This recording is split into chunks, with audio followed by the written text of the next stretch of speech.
Ladies and gentlemen, seekers of light and secret knowledge wherever you may be, you are listening to Points of Light Radio, the podcast dedicated to taking you past the apron and behind the closed doors of lodges everywhere. And here is your host, Stan Miller. Greetings, brothers and sisters. Shalom. Assalamu alaikum.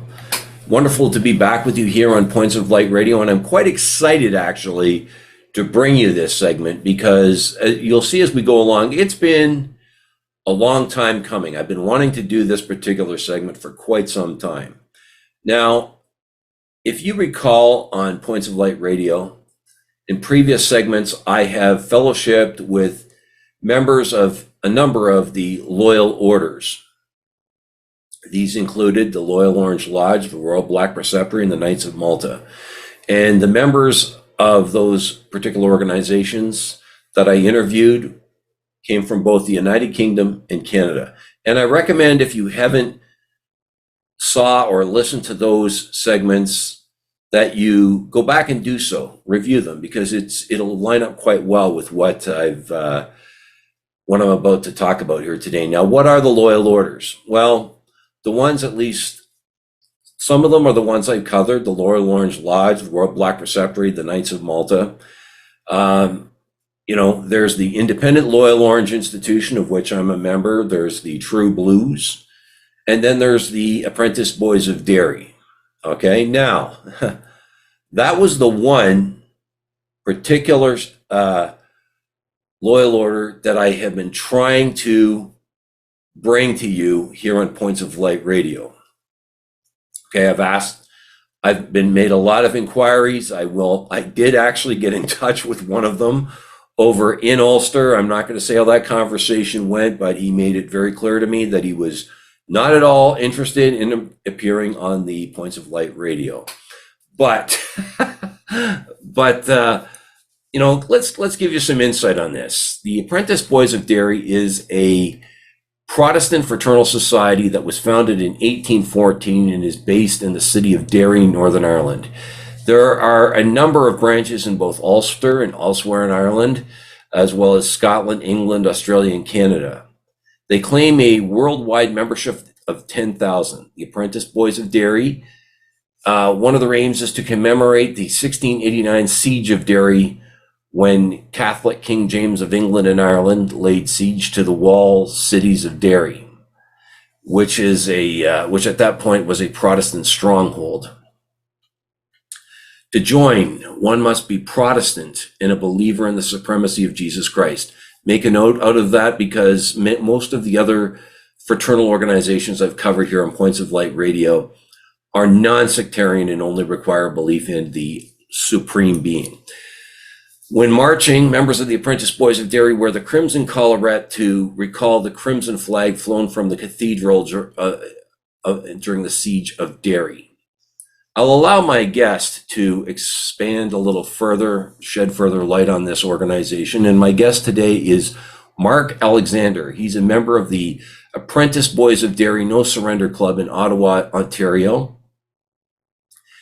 And he has very deep family roots in the loyal orders. He's also a member of the Loyal Orange Lodge and the Royal Black Preceptory. As a result, I'll be calling him Sir Knight throughout the interview out of respect for that. This interview was kind of set up rather spontaneously, I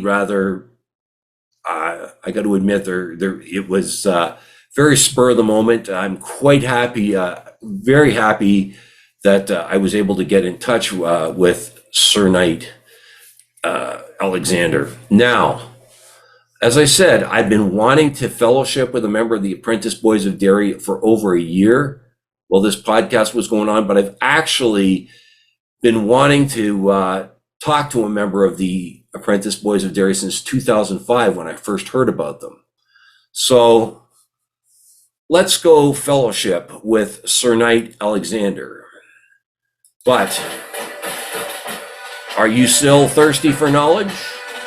Are you still searching for the light?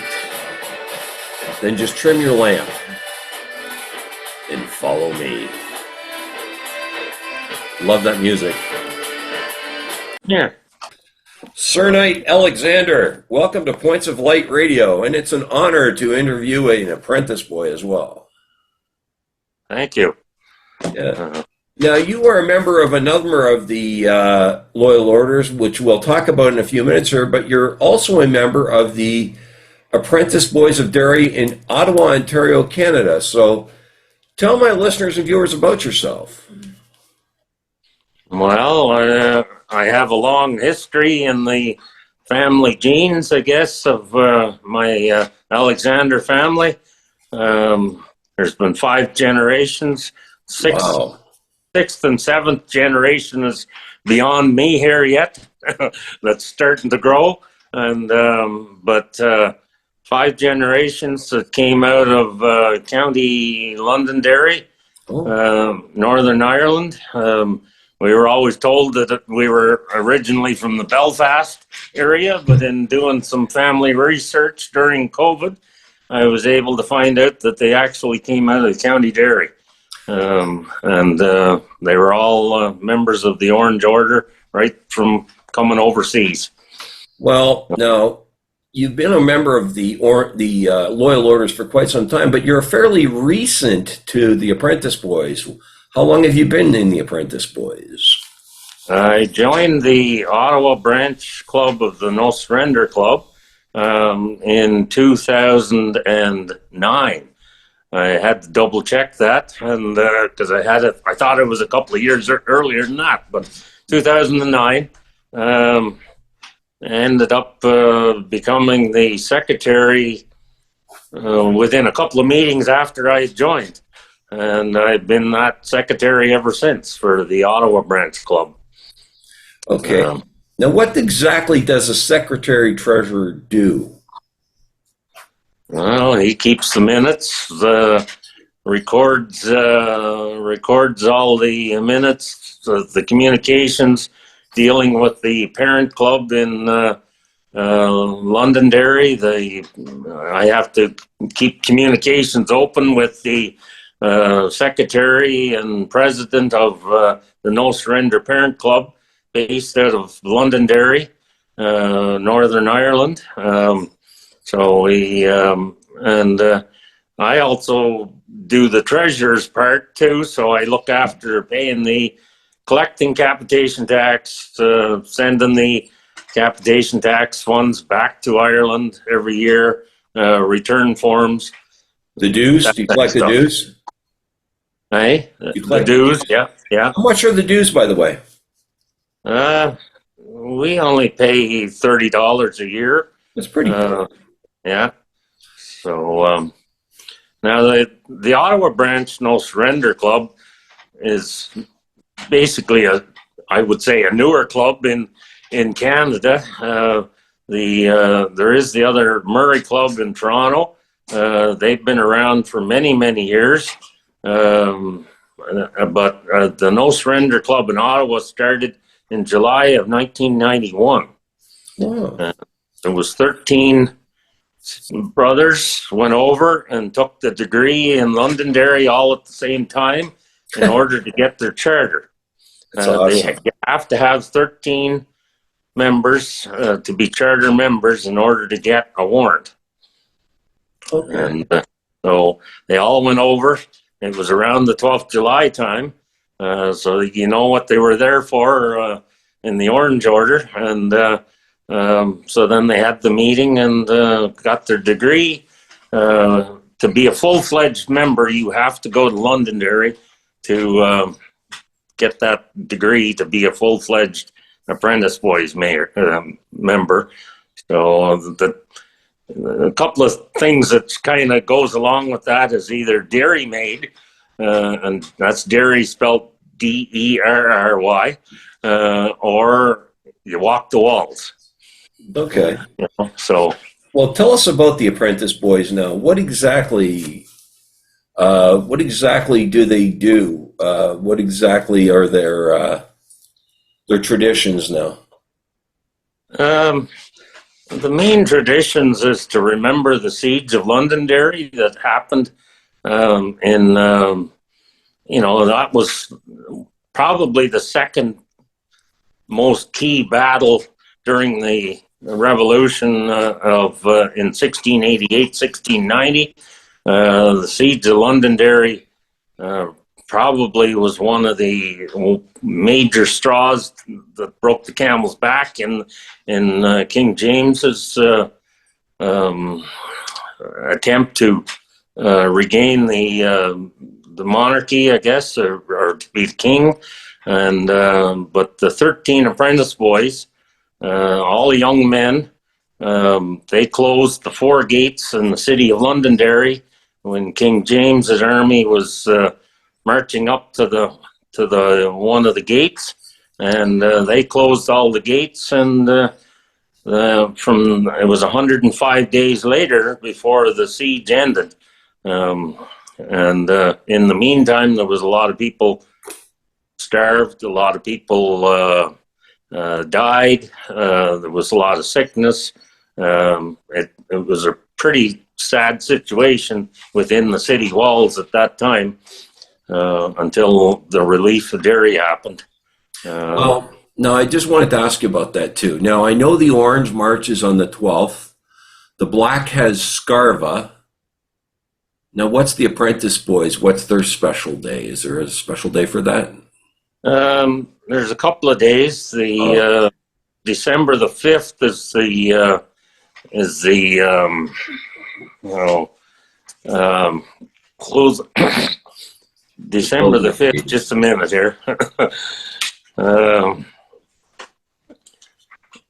That's the relief of Derry is always around the 12th of August, and the closing of the gates took place on the 5th or early December. And they march for that? In Ireland, they do. Yeah, okay. They have big parades. Yeah. Oh. And they have huge parades over there. Of course, they're in a warmer climate, so they can do that. Exactly. They don't live in this Canada. I hear you. Yeah. So they have big parades both at both times a year. So they really do it. They do it well. And every parade, they end up walking part of it on the walls of Derry, and they come right out to beside the Memorial Hall in Londonderry. That's the Apprentice Boys Hall, and that's where the parades usually end. And now, how many degrees, by the way, are there? Is there a degree system to the Apprentice Boys, or is it just 1 degree? Just the 1 degree. There isn't a kind of like a it's not really a degree. It's just to accept a member to the club, and then the secretary of the club makes arrangements with the parent club to have that member or a group of members go to Londonderry to receive the degree. And there's usually only a certain one day of the year is what they call an initiation day. And the year that I was there in 2019 to get my degree, and I shouldn't have waited that long to get it, but I did, only because of my occupation as a dairy farmer for 45 years. Didn't allow me to get away. So I did get over there, and I think at that particular day, there was 36 members. Wow. Took the degree. And that's just in the No Surrender Club. There's what is there, 9? I think there's 9 more clubs over there, like parent clubs. Yeah. And so, yeah. Now, I've heard people say that the Apprentice Boys is sort of the junior of the Loyal Orders. Would you agree with that? Or would you say it kind of stands on its own? Kind of stands on its own. It's quite a mixture. There's a lot of young guys in it, but it's just like the Orange, and the same. There's a lot of young, a lot of old. Okay, yeah, I was going to ask you about that. The makeup of your club, is it young, old? Our club is mostly old, although we do have a little bit of interest right now. We got some younger guys interested in joining, so That's good. we're just in the process of trying to set up a date to get them into the Ottawa branch club. And the only reason that our club is getting older is because a lot of them, I would say most of those charter members, we still have about 4 charter members in our club. So if you're thinking back 1991, they weren't young men back then either. No. So, they're up in the years right now. So, Well, tell me about your background, by the way, in the Loyal Orders. You have quite an extensive background, as I understand it. Well, yes. Like I said, the 5th generation to come over here. We're all members of the Orange Order, right from Ireland. Upstairs, I actually have a transfer certificate from my great-grandfather, and my great-great-grandfather before that was a member that came overseas. But my great-grandfather transferred from a lodge that met in a hall very close to the Prime Minister's residence and the Governor General's residence here in Ottawa. He transferred out to Hawthorne.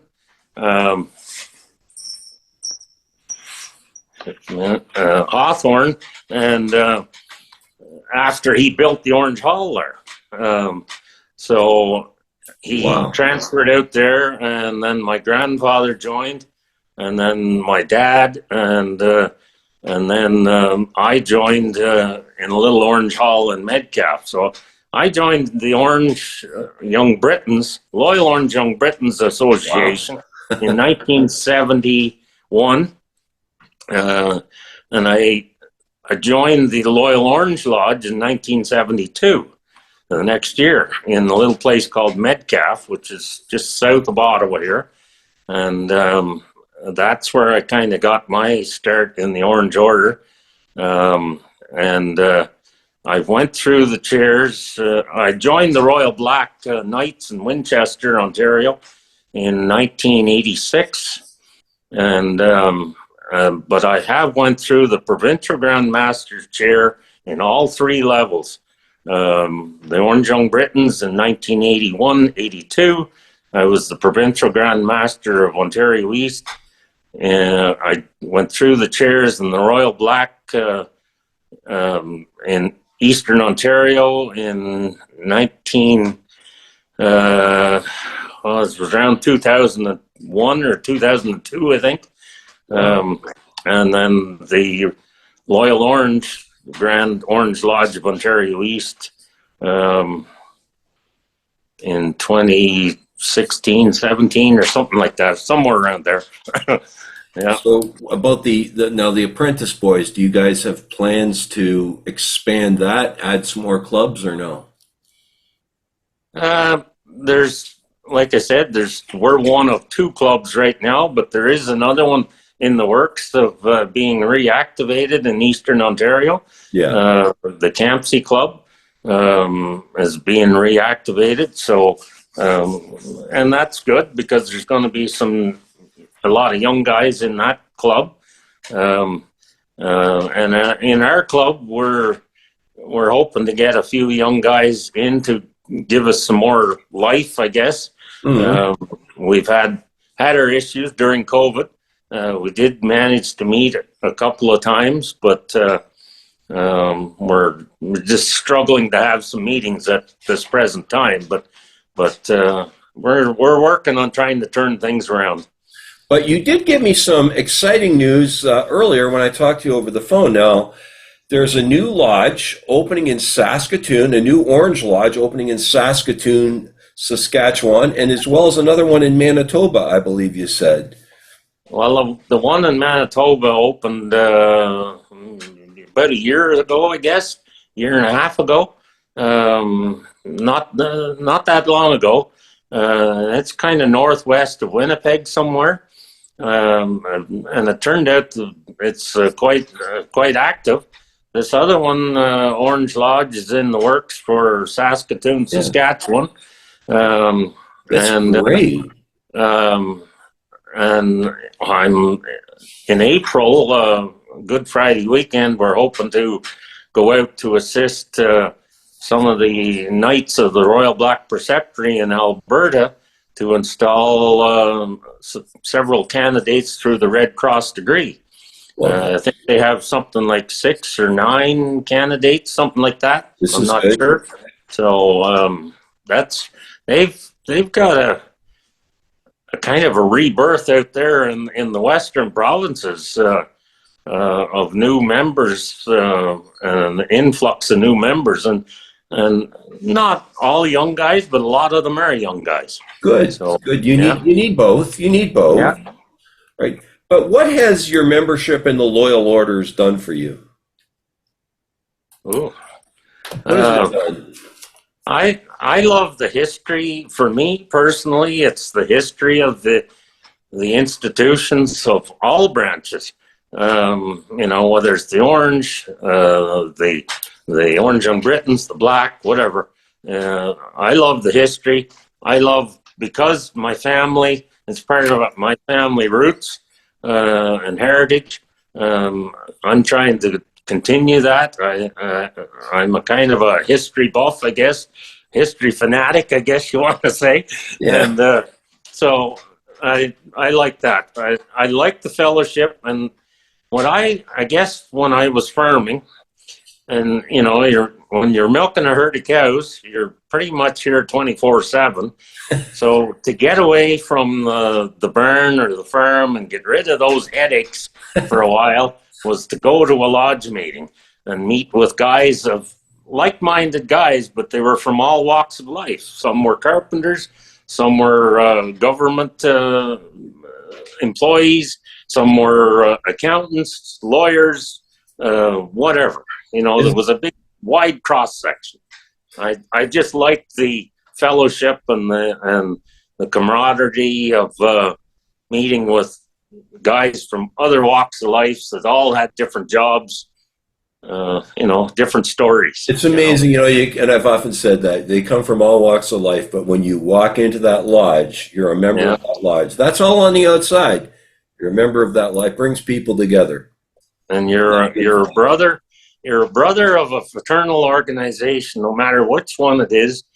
And that, to me, that has opened doors for me through life. And I've met many good members of the fraternal orders worldwide now, and it could be, whether it's across Canada or down into the United States or overseas. I have, I've met a lot of people, and I cherish meeting these people, Because I do remember, like you talk about that, when I went for my degree at the House of Orange, I think it would have been 2006, 2005, 2006. There was that feeling that you met people from all over Ontario and even in the United Kingdom. Yeah, you had that special bond when it went for that purple degree. That special bond that you feel. Doesn't matter where they come from. You have that one thing in common. I think you'll agree with me. The Menschkeit, that feeling of that fraternal bond, like you say, is amazing. Yeah, and that only gets stronger as you get to know the members and get to know more about them and their stories and I enjoy it. You just enjoy it. I hear you. Yeah. Well, Sir Knight Alexander, I appreciate you appearing with me here on Points of Light Radio. I know it was short notice, and I do appreciate that. And all the best to you and your camp there, sir. And no surrender. Yeah, I agree. No surrender. Yeah. That was Sir Knight Alexander, brothers and sisters. I finally got to meet a member of the Apprentice Boys of Derry. And I'm proud to feature a member from this side of the Atlantic here in Canada. That is wonderful as well. And great to see him showing up in his regalia. Didn't you like that? Okay. And I love, first of all, the things I really took out of this. It's interesting that the Loyal Orders ran so deeply in his family. If you recall here on Points of Light Radio, many of the members of these different fraternal organizations, one of the questions I had was, what draws them into it? What gets them into it? How do they find their way in? Yeah, you're always going to get people who come in off the street, but it's amazing how so many of them had such, second and third generation in these different organizations, right? And weren't you impressed? I know I was, by his love for the Loyal Orders, how he just seemed to, just the way he talked about them, how much it actually means to him, right? And I mean, it is refreshing to hear that. It really is, right? So passionate about it. But, and it's also wonderful, from my time around the Loyal Orders, it's wonderful to hear that they're growing here in Canada, that the Orange Lodge and the Black Preceptory, but also like the Apprentice Boys, that they're back. I mean, I keep saying this to you, these organizations have very deep roots within North America. It was part of how we were founded. The Loyal Orders in particular were part of how we were founded, right? And I love it's interesting too, he has the same love of the history of these things as I do, right? I love, and many of my guests seem to share this love of the history of fraternalism, and that's wonderful.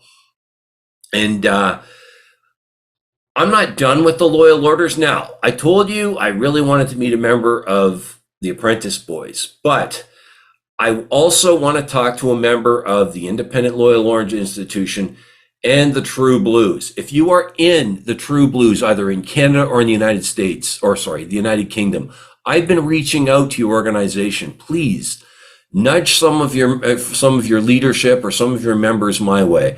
As I said to this gentleman before I interviewed him, I'm not going to ask you to talk out of school. We're not going to ask you to reveal any secret work here.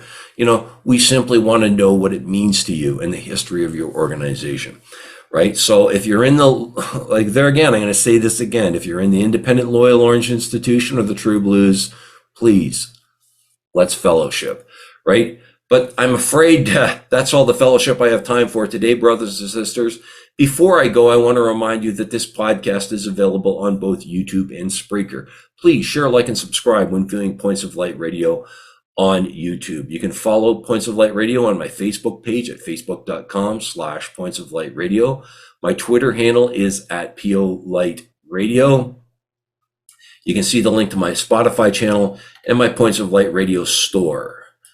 Brothers and sisters, I'm sorry to part with you, but until we meet again, as I always encourage you, just step into the light.